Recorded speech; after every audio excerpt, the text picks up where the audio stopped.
L'effet de mode Gorbcore que tout le monde a adopté aujourd'hui, le tour des réseaux avec notamment la traversée du Namib de l'explorateur François Calvier, mon top 3 bivouac pour l'été et pour terminer ma reco explo, salut à toutes et à tous, vous êtes devant Explore l'actu et je lance le premier épisode.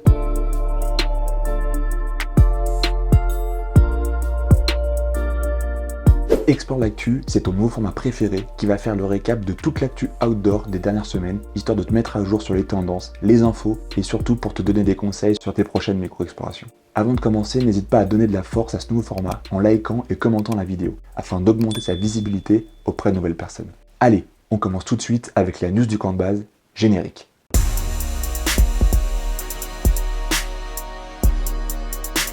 La news du camp de base, c'est la chronique qui met en avant une actu, un concept, une info autour de l'outdoor. Et aujourd'hui, on va parler Gorbcore. Le Gorbcore, c'est quoi? C'est un style vestimentaire apparu il y a quelques années qui reprend les codes de la montagne pour des vêtements de ville. Son nom vient d'expression américaine Gorp, qui correspond aux céréales que kiffent les gens qui font du trek, et du mélange avec hardcore qui signifie être matrixé par un groupe, par un mouvement. En gros, Gorbcore, c'est un terme pour représenter les mecs complètement saccagés par la rando, à tel point de s'habiller en mode aventure tous les jours. Mais aujourd'hui, ce style est porté par un tas de monde et c'est pour ça qu'on le croise régulièrement dans les rues. Polaire, grosse parka, pantalon cargo. L'objectif, c'est de porter des vêtements techniques dans lesquels on se sent hyper à l'aise. Mais au final, cette mode, elle vient d'où ?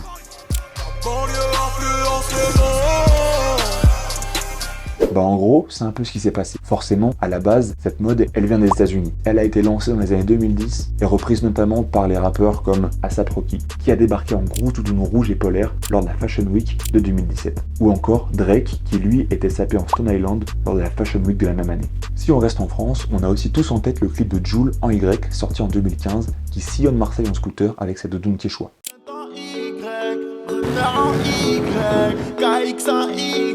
Sans parler des dizaines de refs à Decathlon dans tous les sons rap d'aujourd'hui. C'est un fait. Aujourd'hui, la culture hip-hop influence la mode et le luxe. Les marques surfent sur la tendance et enchaînent les collabs. Je pense par exemple à The North Face, la marque américaine, a fait une grosse collab avec Gucci en 2020. Ce qui a mis en avant la liaison entre la marque numéro 1 de l'outdoor et Gucci, la célèbre marque de luxe italienne. Désormais, les marques sont de plus en plus engagées et on arrive peut-être à la fin d'une ère.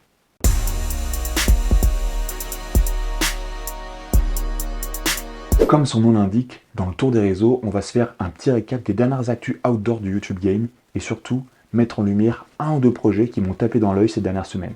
J'aurais clairement pu te parler d'Inoxtag qui s'est lancé le pari foot gravir l'Everest au printemps 2024. Il suit actuellement un entraînement intensif sur différents sommets du monde et on aura largement le temps d'en parler lors d'un prochain épisode. J'aurais pu aussi te parler du dernier documentaire de Seb au Kyrgyzstan qui est parti avec un groupe de scientifiques explorer les entrailles d'un glacier à des kilomètres de toute civilisation. Mais aujourd'hui, j'ai préféré te parler d'un influenceur et explorateur un peu moins connu qui propose des micro-aventures et expéditions en France et à travers le monde, François Calvier. Si tu as l'habitude de te perdre un peu sur YouTube, t'es forcément déjà passé devant une de ses vidéos. Il lance régulièrement de nouveaux challenges, comme par exemple comment survivre à une chute dans un lac gelé, ou alors 24 heures dans un radeau de survie. Mais également des vidéos plus immersives, comme celle dont je vais te parler aujourd'hui, 5 jours pour traverser le désert. Il y a quelques mois, il s'est donc lancé le défi de traverser le plus vieux désert du monde à pied, accompagné par Nico Mathieu, un ami aventurier. Ainsi, il est parti d'une des plus hautes dunes du monde, à traverser plus de 60 km de désert à vol d'oiseau pour rejoindre l'océan Atlantique, et tout ça en totale autonomie. Je te laisse découvrir le teaser. Allez. Ça fait que descendre, monter, descendre, monter, descendre, monter. 1, 2, super, encore un petit peu. Le chariot a basculé dans une pente, le bras s'est tordu.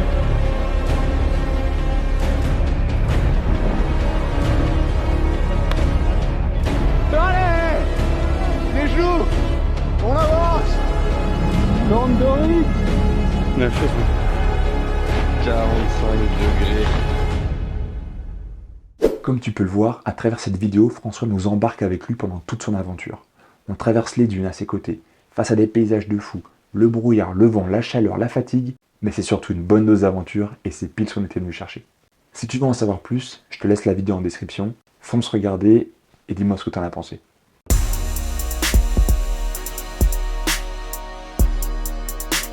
Grandeur nature, c'est la rubrique dans laquelle je te donne des conseils pour partir à l'aventure. Et aujourd'hui, je vais te parler de mon top 3 des meilleurs spots bivouac pour partir en rando dans les Alpes cet été.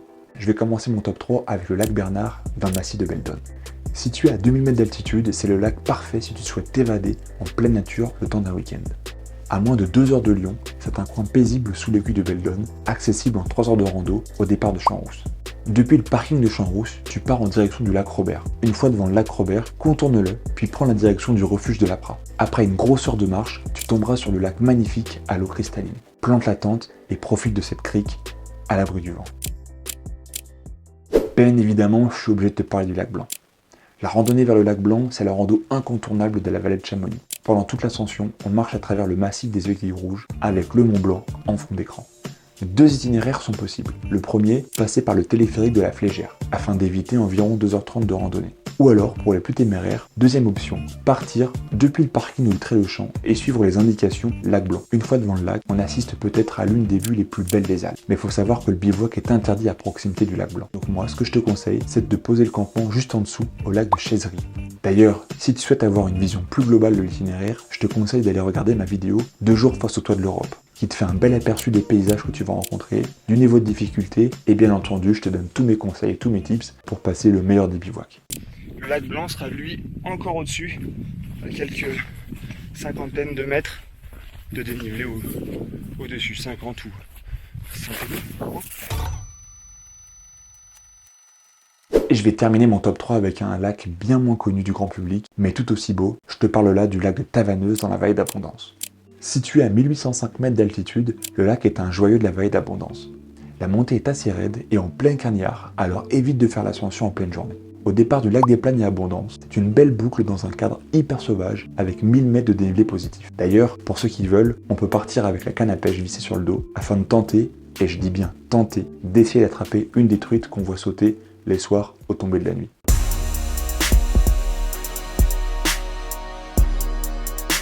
Dans cette reco explo, c'est le moment pour moi de te mettre en avant un conseil, un livre, une chaîne YouTube, un projet, ou tout simplement un petit kiff qui me semble intéressant de développer autour de l'outdoor. Et aujourd'hui, je vais te parler du média et agence de voyage Chiloé. Chiloé, c'est la marque référente pour voyager local, vivre mieux et s'engager à son échelle. Fondée en 2017 par Ferdinand Martinet, Chiloé rassemble aujourd'hui l'une des plus grandes communautés des micro-aventuriers en France, qui correspond à 200 000 membres. À la base, l'idée est partie d'une simple newsletter envoyée à 50 copains dans laquelle Ferdinand partageait avec humour ses propres micro-aventures. Chiloé s'est construit au fil des années en mettant sa communauté au cœur de sa démarche. Chaque expérience et chaque contenu permettent d'inspirer et de mettre en mouvement toutes celles et ceux qui aspirent à un mode de vie local, joyeux et tourné vers la nature. En 2021, l'agence de voyage Club Chiloé voit le jour et propose des aventures apprenantes, originales et dépaysantes sans prendre l'avion. Désormais, chaque année, plus de 2000 personnes partent à l'aventure en petits groupes à la découverte des plus beaux territoires de France. Pour conclure, Chiloé, c'est une agence de voyage moderne qui fait la promotion du territoire français en mettant en avant le fait que pour partir à l'aventure, on n'est pas obligé de partir à l'autre bout du monde. Ça y est, Explore l'actu, c'est terminé pour aujourd'hui. Et je suis hyper content d'avoir lancé ce nouveau format avec toi. N'hésite pas à me dire ce que tu en as pensé dans les commentaires et me donner des idées de sujets que tu souhaiterais que j'aborde dans les prochains épisodes. Je te remercie encore une fois d'avoir regardé la vidéo jusqu'au bout. N'hésite pas à t'abonner si ce n'est pas déjà fait. Et moi je te dis à bientôt pour de nouvelles explos. Bye bye.